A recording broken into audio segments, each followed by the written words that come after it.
Hello and WhatsApp guys, स्वागत है आपका मेरे यूट्यूब चैनल में। तो आज मैं आपके लिए लेकर आया हूँ इस्चियोएनल फोसा, जो कि पेल्विस एंड पेरिनियम का टॉपिक है। तो सबसे पहले हम ये देखेंगे कि इस्चियोएनल फोसा पढ़ना जरूरी क्यों है। तो इस्चियोएनल फोसा जो है वो एक स्पेस है जहाँ पे फर्स्ट ड्रेनेज के चांसेस बहुत ज्यादा है। एक इस्चियोएनल फोसा और एक पेरिएनल स्पेस, ये दो स्पेस है जहाँ पे फर्स्ट ड्रेनेज बहुत ज्यादा है। और इस्चियोएनल फोसा में जो कंटेंट्स है पुडेंडल कैनाल के, वो भी इतने आईएमपी है, इसीलिए हमें इस्चियोएनल फोसा पढ़ना जरूरी है। तो इस्चियोएनल फोसा पढ़ने से पहले हमें बाउंड्रीज समझनी पड़ेगी, फिर उसके कंटेंट समझने पड़ेंगे। तो बिना किसी टाइम वेस्ट किए शुरू करते हैं इस्चियोएनल फोसा। उसकी बाउंड्री, सबसे पहले उसकी लोकेशन। तो ये आप डायग्राम में देख पा रहे होंगे। एक्चुअली ये वाला जो डायग्राम है वो है डीप पेरिनियल पाउच का, और ये वाला जो डायग्राम है वो है सुपरफिशियल पेरिनियल पाउच का। कौन से मसल्स रहेंगे डीप पेरिनियल पाउच में और सुपरफिशियल पेरिनियल पाउच में, वो हम डिटेल में सपोर्ट्स ऑफ यूट्रस में देख लेंगे। तो ये वाला जो एक्चुअली डायग्राम है, ये आपको व्हाइट कलर का स्ट्रक्चर दिख रहा है, वो है पेरिनियल मेम्ब्रेन। पेरिनियल मेम्ब्रेन जो कि डीप पेरिनियल पाउच के ऊपर है और सुपरफिशियल पेरिनियल पाउच के नीचे। मतलब कि अगर आप डाइसेक्ट करते हुए डीप में गए तो सबसे पहले आपको दिखेगा सुपरफिशियल पेरिनियल पाउच, उसके बाद आपको दिखेगा पेरिनियल मेम्ब्रेन, और फिर उसके बाद आपको दिखेगा डीप पेरिनियल पाउच। तो हमने ये डायग्राम को समझ लिया। तो सबसे पहले हम ये देखेंगे इस्चियोएनल फोसा आया कहां पर है। तो ये आपको दिख रहा है कि ये इस्चियम बोन है, इस्चियम बोन, उसकी ट्यूबरोसिटी, ये दो इस्चियम बोन की ट्यूबरोसिटी को अगर हम ज्वाइन करें तो ये एक लाइन बनेगी, जिसके ऊपर वाला जो रीजन रहेगा वो रहेगा यूरोजेनाइटल वाला, और ये वाला जो रीजन रहेगा वो रहेगा एनल ट्राइंगल, क्योंकि इसमें एनल कैनाल है।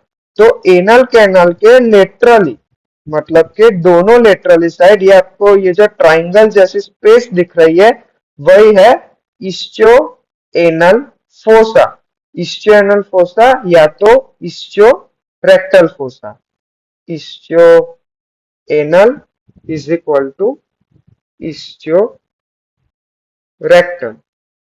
तो अब हम उसकी बाउंड्रीज देखेंगे पहले। तो ये वाली जो बाउंड्री है, मतलब के मीडियल मीडियल बाउंड्री पर एक मसल रहेगा जो रहेगा लीवेटर एनआई मसल, जो कि पेल्विक डायफ्राम बनाने में मदद करेगा। इसे भी हम डिटेल में सपोर्ट्स ऑफ यूट्रस में ही कवर करेंगे।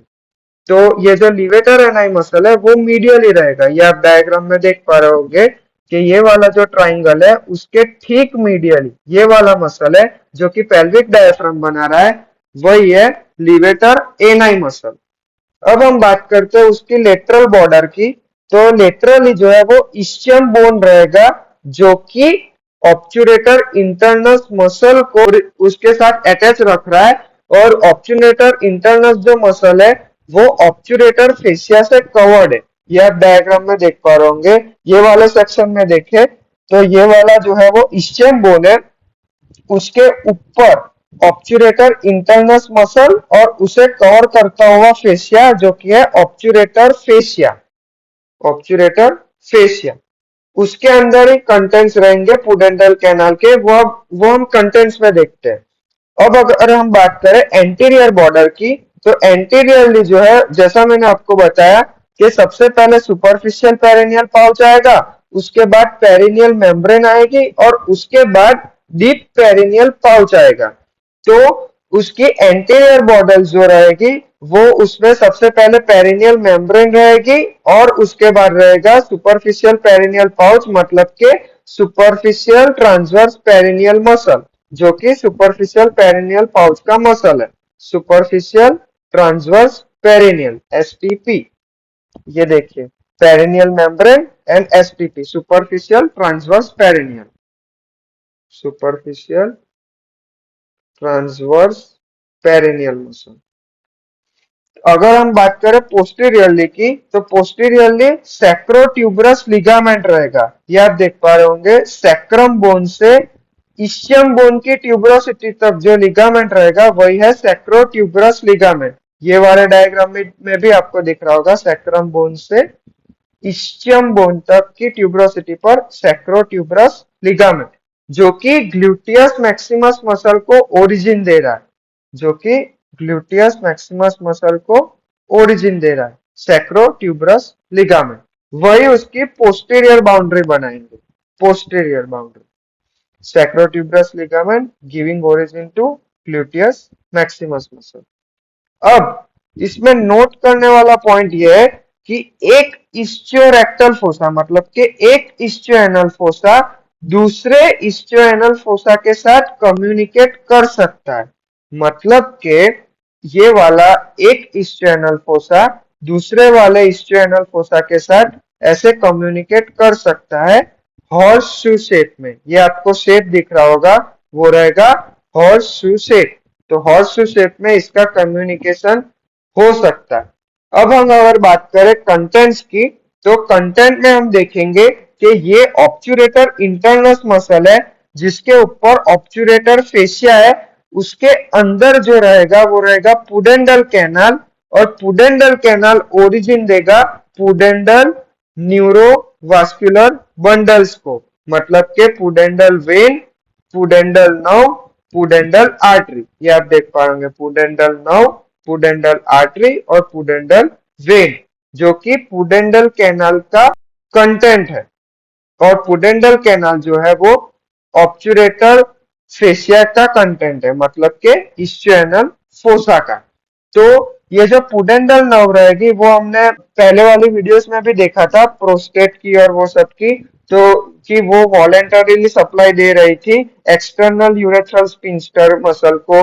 और एनल कैनल में भी देखेंगे कि एक्सटर्नल एनल स्फिंक्टर को ये भी सप्लाई करेगी, पुडेंडल नर्व ही सप्लाई करेगी। तो ये जो पुडेंडल नर्व है वो ब्रांच देगी इंफीरियर रेक्टल नर्व, जो कि डेंटेट लाइन रहेगी एनल कैनाल में, उसके नीचे वाले रीजन को सप्लाई करेगी। और ये जो पुडेंडल आर्टरी वो भी डेंटेट लाइन के नीचे, और पुडेंडल वेन जो ब्रांच देगी इंफीरियर रेक्टल वेन, वो भी डेंटेट लाइन के नीचे ही सप्लाई देगी। डिटेल में हम एनल कैनाल में देखेंगे, पर ये तीनों जो सप्लाई रहेंगे वो वॉलेंटरी सप्लाई रहेंगे, वॉलेंटरी सप्लाई। इसीलिए external haemorrhoids, external haemorrhoids are painful, क्योंकि उसका सप्लाई जो है वो इंफीरियर रेक्टल नर्व से, इसीलिए जो है वो पेनफुल रहेंगे, क्योंकि ये वॉलेंटरी है। तो अब हम देखते हैं उसकी क्लिनिकल।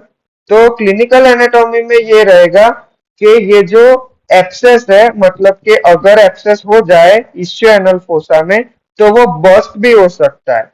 ये एब्सेस है वो कभी कभी बर्स्ट भी हो सकता है। अगर ये एक्सटर्नली बर्स्ट हो जाए तो उसकी हीलिंग नहीं हो सकती, उसकी हीलिंग नहीं हो सकती। और प्लस एक और नेगेटिव चीज रहेगी कि ये जो एक्सटर्नली बर्स्ट हो जाएगा वो दूसरे इस्चियोएनल फोसा को भी इंफेक्ट करेगा, ऐसे हॉर्स शू शेप में, क्योंकि एक इस्चियोएनल फोसा दूसरे इस्चियोएनल फोसा के साथ कम्युनिकेट कर रहा है, इसीलिए ये इंफेक्शन में भी उसको कम्युनिकेट कर देगा। अब दूसरा पॉइंट ये रहेगा कि ये जो फैट का लोब्यूल है वो भी एक इस्चियोएनल फोसा का कंटेंट है, एक पुडेंडल कैनल और एक ये लॉब्यूलेटेड फैट। एक्चुअली ये जो लॉब्यूलेटेड फैट है वो prevent prolapse of anal canal and rectum, prevent prolapse of rectum and anal canal. पर अगर चिल्ड्रंस में कुछ डिजीज आ जाए, जैसे कि डायरिया, ऐसी कोई डिजीज आ जाए जिससे ये जो फैट है वो लॉस हो जाए, तो प्रोलैप्स हो सकता है रेक्टम का, ऐसे ये जो रेक्टम है वो ऐसे नीचे आ सकता है। इसीलिए ये जो दो क्लिनिकल एनाटॉमी है वो इंपॉर्टेंट है।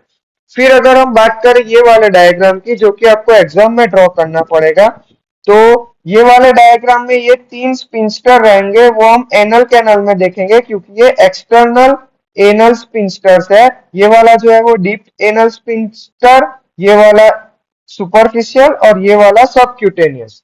और ये जो मीडियल बॉर्डर जो रहेगी वो लिवेटर एनाई मसल की, ये लेटरली इस्चियम बोन, उसके ऊपर ऑब्चुरेटर इंटरनस मसल, उसके ऊपर ऑब्चुरेटर फेशिया, और उसके अंदर पुडेंडल कैनाल जो कि पुडेंडल न्यूरोवास्कुलर बंडल्स को राइज कर रही है, और एक लॉब्यूलेटेड फैट का लेयर। तो यही आपको डायग्राम में बनाना है। ये एक्चुअली कॉम्प्लिकेटेड डायग्राम रहता है, पर अगर हम ऐसे एक साइड से रिलेशन के साथ कंपेयर करें तो एक्चुअली में ये इजी डायग्राम है। और इतना वाला जो पोर्शन है वो है रेक्टम, और इतना वाला जो है वो एनल कैनाल।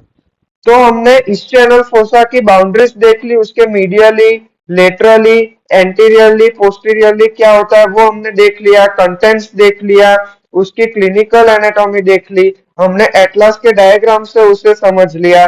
तो आज के वीडियो के लिए बस इतना ही। मिलते हैं नेक्स्ट वीडियो में। अगर वीडियो पसंद आए तो लाइक, शेयर एंड सब्सक्राइब।